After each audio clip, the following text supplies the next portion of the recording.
Good morning, and welcome to the Church of the River here in beautiful downtown Memphis, Tennessee.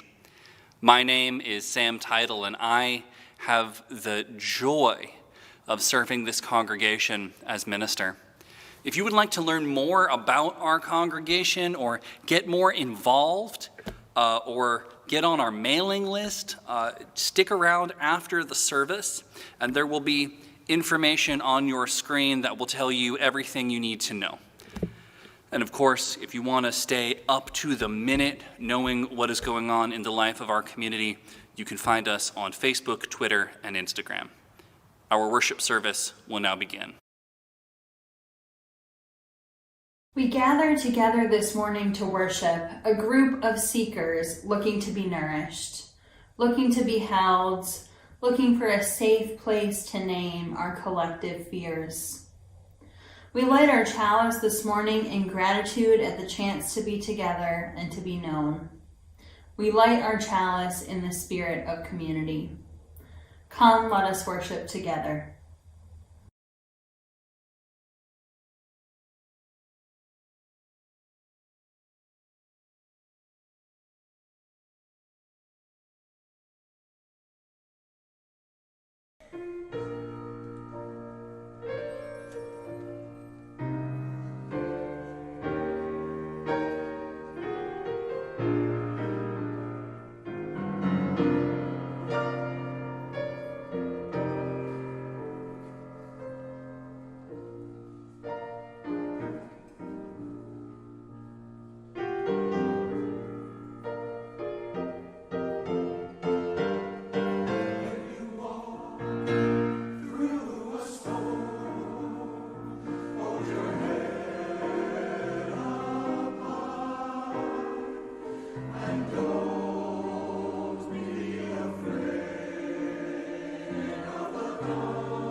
Good morning, everyone, especially to the young people of our congregation. I haven't gotten to do a time for all ages in what feels like a very long time, but I am so glad to be back here hanging out with you. And I'm going to read you this story. This is a story about Frog and Toad. I imagine a lot of you might know Frog and Toad, and if you don't, it's really good and worth checking out.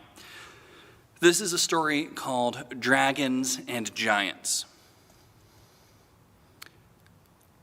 Frog and Toad were reading a book together. "The people in this book are brave," said Toad. "They fight dragons and giants, and they are never afraid." "I wonder if we are brave," said Frog. Frog and Toad looked into a mirror. "We look brave," said Frog. "Yes, but are we?" asked Toad. Frog and Toad went outside. "We can try to climb this mountain," said Frog. "That should tell us if we are brave." Frog went leaping over rocks, and Toad came puffing up behind him. They came to a dark cave. A big snake came out of the cave. "Hello, lunch," said the snake when he saw Frog and Toad, and he opened his mouth wide. Frog and Toad jumped away. Toad was shaking. "I'm not afraid," he cried.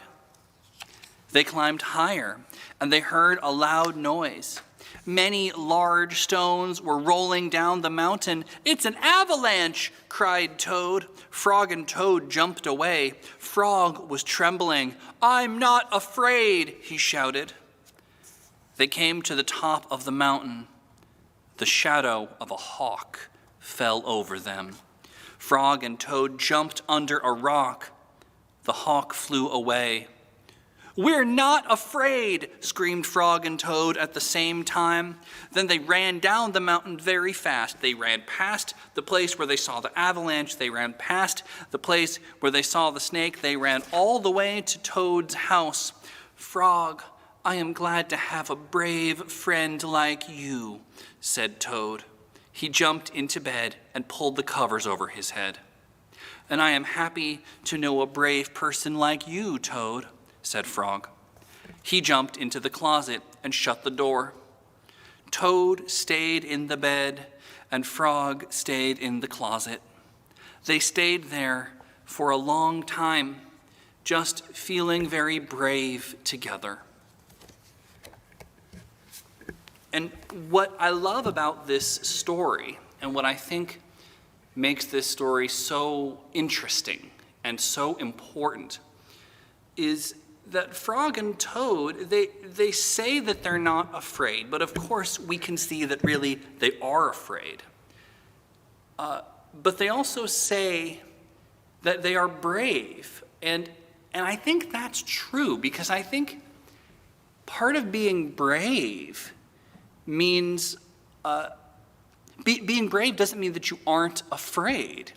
Being brave means that even when you're afraid, you still do what you need to do. Being brave means that you can do things that scare you if those things are the right thing to do. And also that it's okay to be afraid, and that brave people are all afraid sometimes.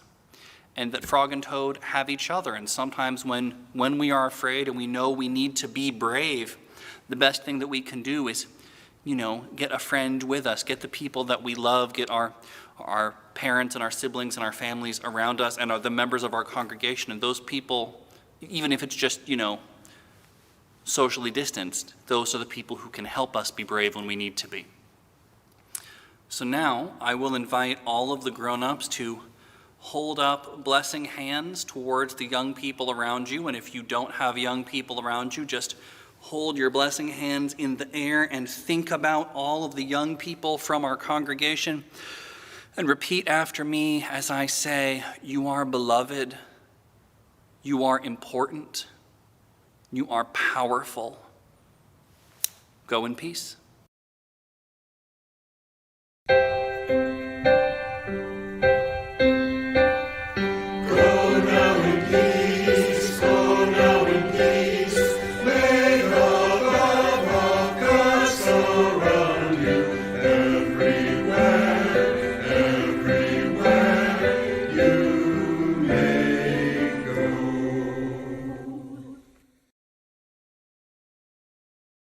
Our first reading this morning comes from the Gospel of Matthew, chapter 9, verses 32 and 33. After they had gone away, a demoniac who was mute was brought to him. And when the demon had been cast out, the one who had been mute spoke, and the crowds were amazed and said, "Never has anything like this been seen in Israel." Here ends the reading.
Our second reading is a series of excerpts from this book. This book is called Fears of Your Life by Michael Bernard Loggins.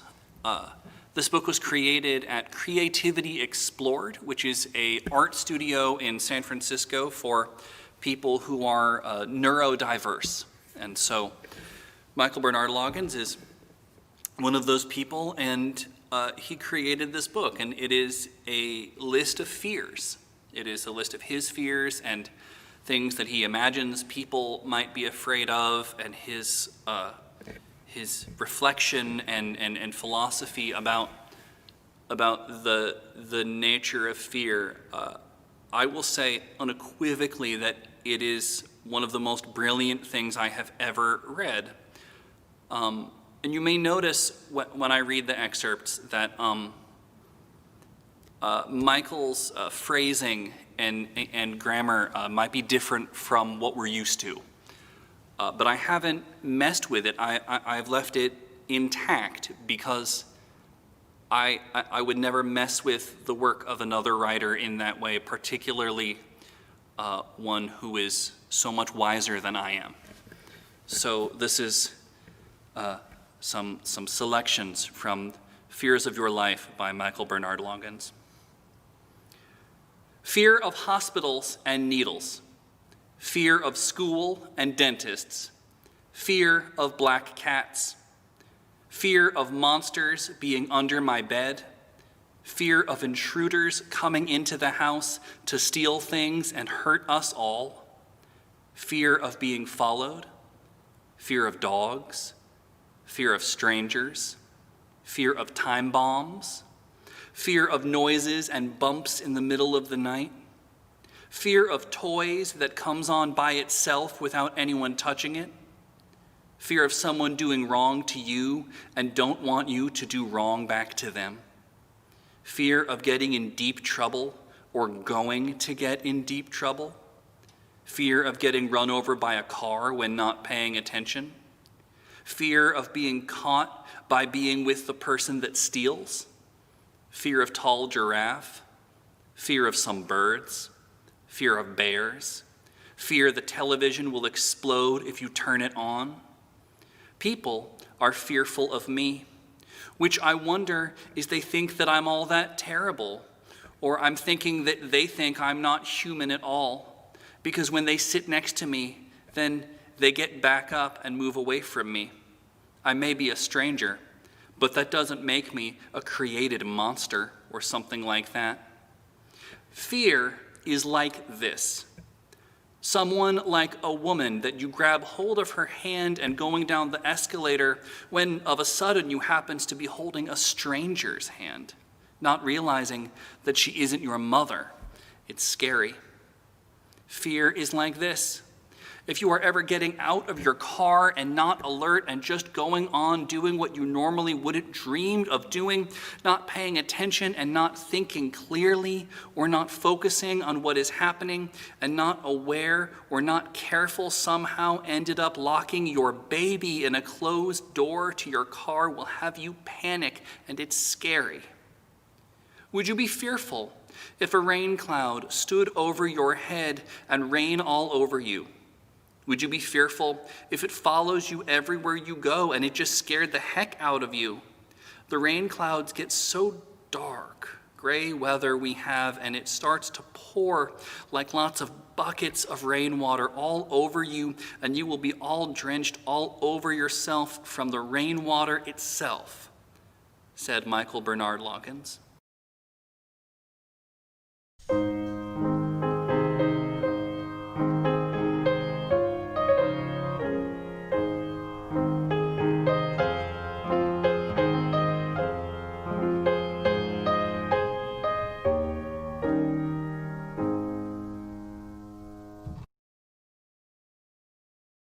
I invite you to join me in a spirit of prayer or meditation. Loving God, Spirit of life, we give thanks for moments of connection, for the smiles of strangers, for surprises, for the magic of a child's laughter as she builds a snowman twirling through the flakes. Spirit of life, help us to live into that space of wild-eyed wonder, open to the magic that each new day brings. For this is what the living do. Today is Martin Luther King Sunday, a reminder of a man who worked throughout his life for liberation and was murdered for it. May we remember, too, that Martin Luther King Jr. was reviled during his time, told to be quiet and to turn back, constantly accused of being divisive. His message of equality and liberation was always a threat to the status quo. Let this be a sign to us in 2021. We will never regret speaking up and being on the side of justice. This Sunday is another reminder of all the work that still needs to be done for racial justice and for our collective liberation. Work that is all of ours to do, each in our own way. God, draw near to us in the coming week as we prepare for tumultuous times in the life of our country. While we don't know what comes next, we are collectively holding our breath as we hope for peace. In these times of fear and struggle, help us to love one another. Help us to reach out to those we care about, and help us to remember that we are not alone. We are strongest when we are connected. For all these things we pray. Amen.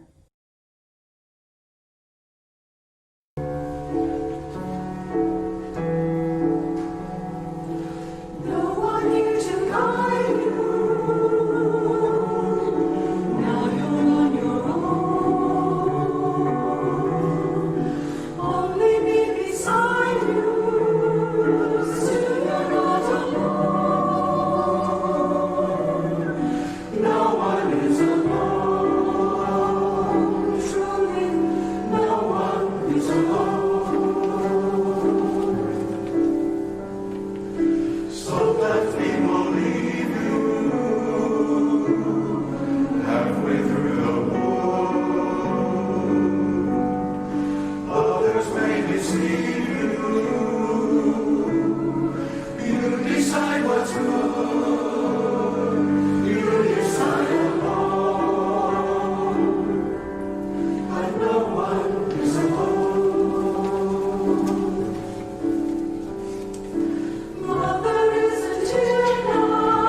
don't let it go. Things will come out right now. We can make it so. Someone is on your side. No one is alone.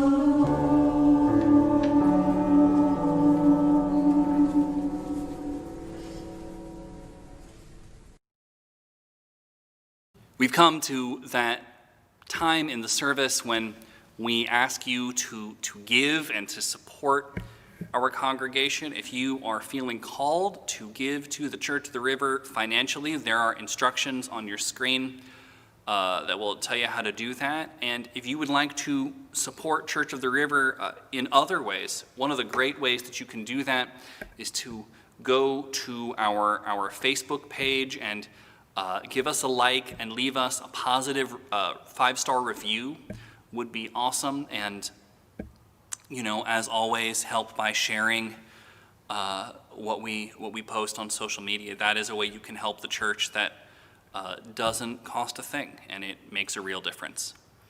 The offertory for the care and sustenance of this congregation and its work will now be graciously given and received.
So this week, just like last week, the sermon is going to be a little different from what we had planned. We've got this series going on right now called Joy Comes in the Morning, an exorcism in 4 parts. And, you know, the idea was and is to do a series of 4 sermons, 3 by me, 1 by Meredith, about the ways that we might heal from the trauma of the past 4 years, sort of from the perspective of, you know, how we can look at the trauma that we are carrying and try to get it out. And have each sermon taking on a different negative feeling or motivation and trying to help get it out of us. But the past couple weeks have been a vivid reminder that the trauma of the past 4 years is not over, and that our task in this moment is, as it often is, to try and address the here and now and figure out how we might respond from a faithful and honest place to the continuing traumas of our time. And we're still going to do that, but with more of an eye to the moment than to the horizon. With that said, I was going to go back to the sermon again and add in something about the impeachment, and then I just thought, nah, they've heard enough about that. And so this week, I want to talk about fear, because this week, perhaps even more than last week, I found myself feeling afraid. With the recent invasion of our capital and the continued threats of more violence by terrorist mobs, this was a deeply frightening week. And I feel like when we talk about fear, it's good to try and be specific about what exactly we mean, because fear is this kind of nebulous concept that means different things to different people, and there are different kinds of fear and different ways that we can encounter and process fear, right? Human beings evolved a sense of fear to keep us safe, right? Because it is helpful for the survival of our species if we don't enjoy situations in which we are in imminent danger. It's important that we are able to be frightened and to be startled. At least a couple times a month, I'm walking my dog down Poplar, and someone blasts by me in their car and lays on their horn, and every once in a while they even shout, "Reverend Sam!" out the window. And every time I nearly leap out of my skin. I'm so happy to chat with and to meet people from this community anywhere out in the world. But I could do without the honking at me. I react in that way because my body and my instincts are protecting me, right? That's not the kind of fear that I worry about. I worry about what happens when fear becomes such a part of our lives, when we spend so much of our time in that state of mind that I briefly enter when someone blasts their horn at me on Poplar, that our fear becomes what feels normal to us, and it becomes the lens through which we view the world. And part of me thinks this is especially hard for us to talk about as Americans, right? We as a nation are very enamored of this idea of being tough, and we believe that if we are afraid, that means we're not tough enough, right? American men are told our whole lives we have to be like John Wayne or G.I. Joe or Dwayne "The Rock" Johnson. And we're told these men are afraid of nothing. And so if we want to be people of value, we need to be afraid of nothing too. But this pressure, it doesn't only apply to men. I think it applies across the gender spectrum. Very often, when people want to compliment my wife, Sandra, they talk about how tough she is. They say she's so strong and she's so uncompromising, and above all, she is fearless. And Sandra is those things, and it's wonderful that she is those things. And I still wonder about what can happen to us if we spend so much time denying that we ever feel afraid, right? Because the fear won't go away. It will linger in us, and it will seep out into other parts of our lives. And at this moment, how could we not feel afraid? To live through the time that we are currently living in and to claim to not be afraid would be like being buried under a pile of snow and claiming not to be cold. The global pandemic that we are facing is unlike anything in living memory. As of this writing and this preaching, the number of Americans who are dying of COVID-19 on a daily basis regularly eclipses and surpasses the number of people who died on 9/11. Many of us have lost loved ones.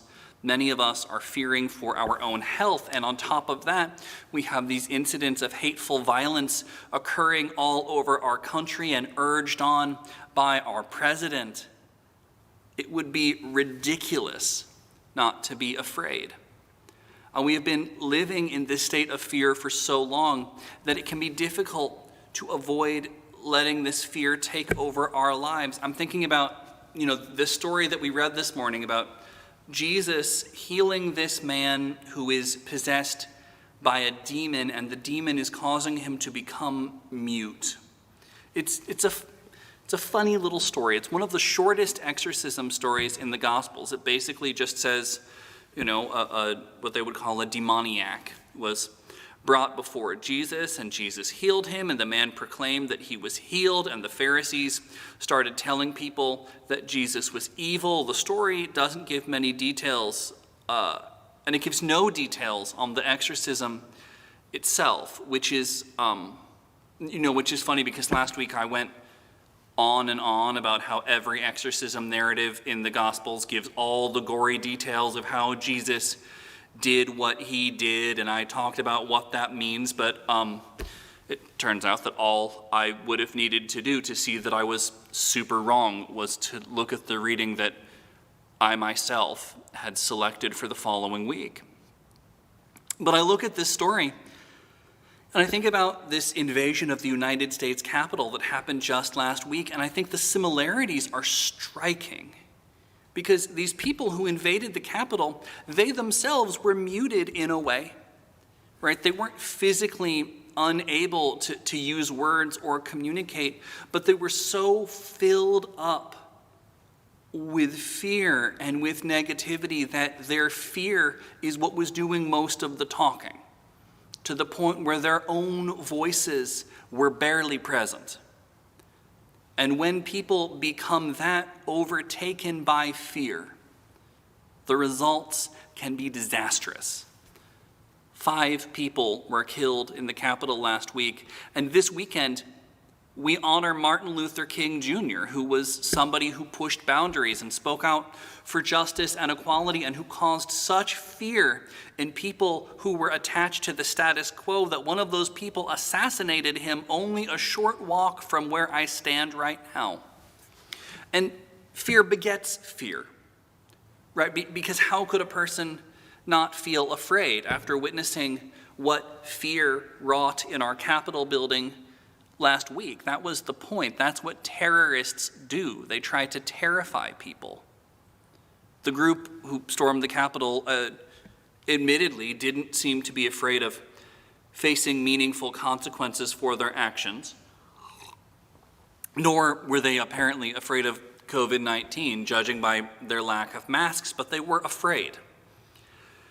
There were people who had been swept away by their fear that had been nurtured in them by people in positions of authority, people who they trusted. It's interesting to me that the story of Jesus healing this mute man, it doesn't bother with the exorcism itself. It does go out of the way to mention that the authorities around Jesus were really quick to start spreading scary rumors about what Jesus had done.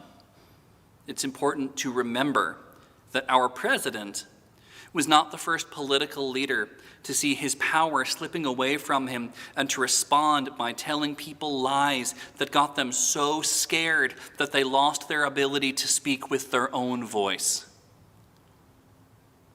And so now here we all are, trying to survive this frightening time and trying to figure out how to rise to the challenges of our time in ways that acknowledge our fear but do not let our fear take us over. And that story that we read, just like the one last week, isn't exactly forthcoming with the technical advice. So I want to tell you about this book. This book that was excerpted for our readings today, this book is called Fears of Your Life by Michael Bernard Loggins. Michael Bernard Loggins is a neuroatypical adult living in San Francisco, and he wrote this book with the Creativity Explored program, which is an art studio for neurodiverse people. And the book is a list of fears. There's 183 of them, to be precise. And basically, Michael Bernard Loggins was feeling afraid, and so he wrote down a list of everything that he was afraid of, and many things that he imagined other people might be afraid of, and examined fear and his relationship with fear and what fear means. And the result is one of the most amazing books I have ever read. It has been featured in galleries all over the country. It's a celebrated work of genius by anybody who's read it. Ira Glass from This American Life described the book as Talmudic. I found out about the book a few months ago. I heard an excerpt of it on a podcast that I was listening to, and I was so blown away that I screeched my car over to the side of the road, put my hazard lights on, and got my phone out and ordered 3 copies right then. I couldn't bring myself to wait to get home. And then the book arrived, and I just sat there on the floor of my office reading it over and over again and just marveling that a person could be so honest and brave, and realizing that I had spent months trying so hard to be strong and to be in charge and to be fearless because I was a minister.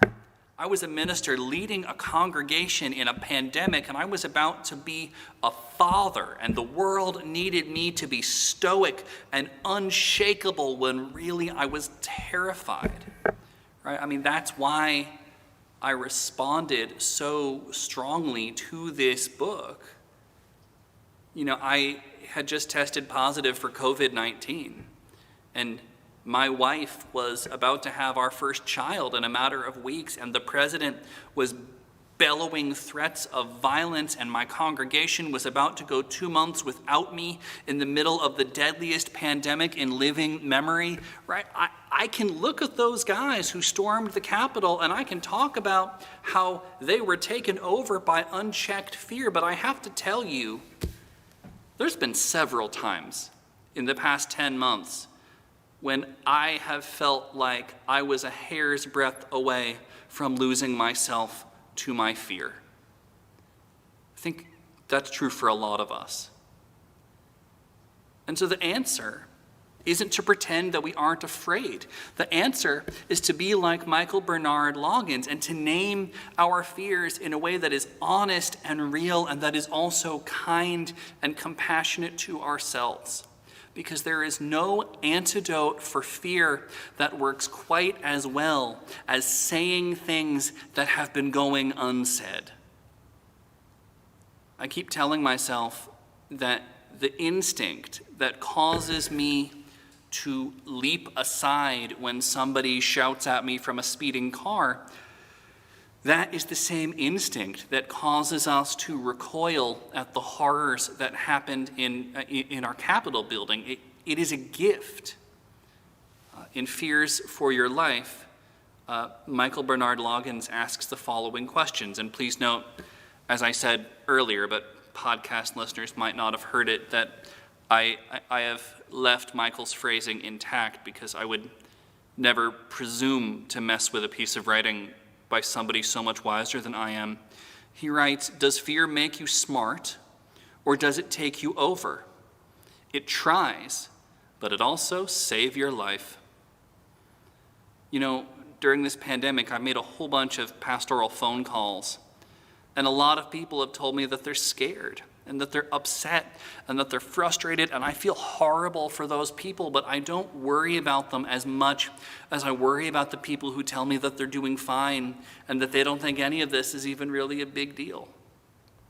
The work that we are called to do on ourselves at this time is not the work of trying to convince ourselves that everything is okay or that we aren't scared of what isn't okay. The work is in not letting our fear speak for us and leave our truer selves mute.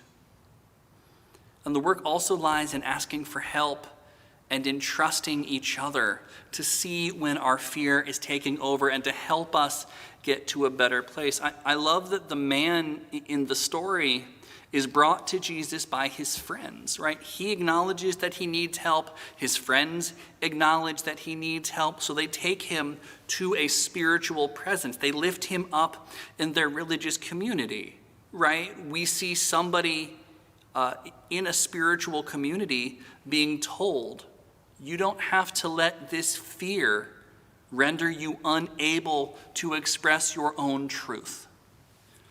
Unitarian Universalism is a religion founded on the idea that our individual stories and truths are sacred, even as our bodies are separated by this pandemic.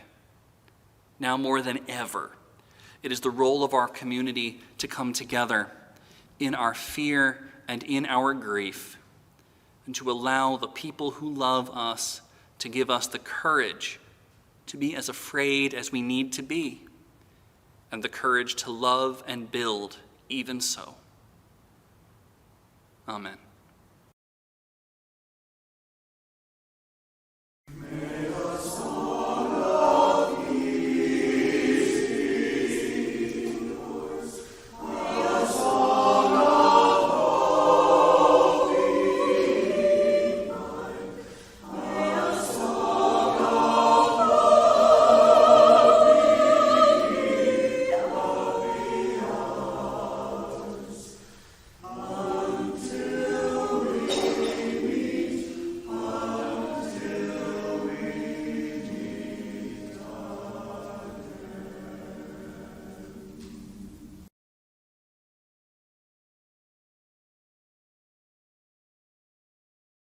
Go, encounter the world at its ugliest until you find beauty.